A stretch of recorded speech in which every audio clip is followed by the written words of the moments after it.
ಮೂರನೇ ದಿನವೂ ಸಂಸತ್ತಿನಲ್ಲಿ ಸಂಗ್ರಾಮ ಮುಂದುವರಿತಾ ಇದೆ. ಕಲಾಪ ಆರಂಭ ಆದ ಕೆಲವು ಕ್ಷಣಗಳಲ್ಲಿ ಮತ್ತೆ ಮುಂದೂಡಿಕೆಯಾಗಿದೆ. 3 ದಿನಗಳ ಕಲಾಪದಲ್ಲೂ ಕೂಡ ಇದೇ ಹಣೆ ಬರ.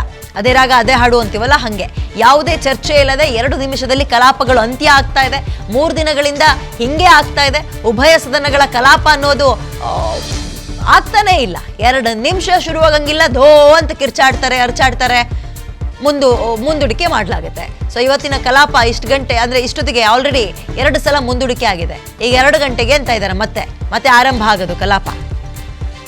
ಇವ್ರು ಕರೆಯೋದ್ ಯಾಕೆ, ಕಲಾಪ ಮಾಡೋದ್ ಯಾಕೆ, ಹೆಸರಿಗಿದೆಯಲ್ಲ ಕಾನೂನು ಪ್ರಕಾರವಾಗಿ ಕರಿಬೇಕಲ್ಲ ಅಂತ ಕರಿತಾ ಇದಾರ, ಏನ್ ಕತೆನೋ ಗೊತ್ತಿಲ್ಲ. ನೋಡ್ರಿ, ಈ ಸಂಸತ್ತು ಪ್ರಜಾಪ್ರಭುತ್ವದ ಮೌಲ್ಯ ಹೇಳುವ ಜಾಗ ಈ ಕಲಾಪ, ಈ ಸಂಸತ್ತು. ನಿಮಗೆ ನಾನು ನಂಬರ್ಸ್ ಕೊಡ್ತಾ ಹೋಗ್ತೀವಿ. 1 ನಿಮಿಷ ಈ ಕಲಾಪವನ್ನ ನಡೆಸೋದಕ್ಕೆ ತಗಲುವಂತಹ ವೆಚ್ಚ ಹೇಳಿದ್ರೆ ಶಾಕ್ ಆಗ್ಬಿಡುತ್ತೆ ನಿಮಗೆ. 1 ನಿಮಿಷಕ್ಕೆ ಎಷ್ಟು ಖರ್ಚಾಗುತ್ತೆ ಅಂತ, ಕೇವಲ 60 ಸೆಕೆಂಡಿಗೆ. ಅಂಥದ್ರಲ್ಲಿ ಇಡೀ ದಿನಕ್ಕೆ ಎಷ್ಟಾಗುತ್ತೆ? ಬಂದಾಗೆಲ್ಲ ಬರೀ ಇಂಥದ್ದೇ ಜಗಳ ಜಗಳ ಜಗಳ. ಇವ್ರ ಆಮೇಲೆ ವಾಕೌಟ್ ಆಗೋದಂತೆ, ಇವ್ರಿಗೆ ಬೇಕಾದಂಗೆ ಮತ್ತೊಬ್ರು ಆಡಳಿತ ಪಕ್ಷದಲ್ಲಿರೋರು ಬೇಕಾಗಿರೋ ಬಿಲ್ಗಳನ್ನು ಪಾಸ್ ಮಾಡ್ಕೊಂಡು ಹೋಗೋದಂತೆ. ಇದೊಂಥರ ಖಯಾಲಿ ಆಗ್ಬಿಟ್ಟಿದೆ ಇದು.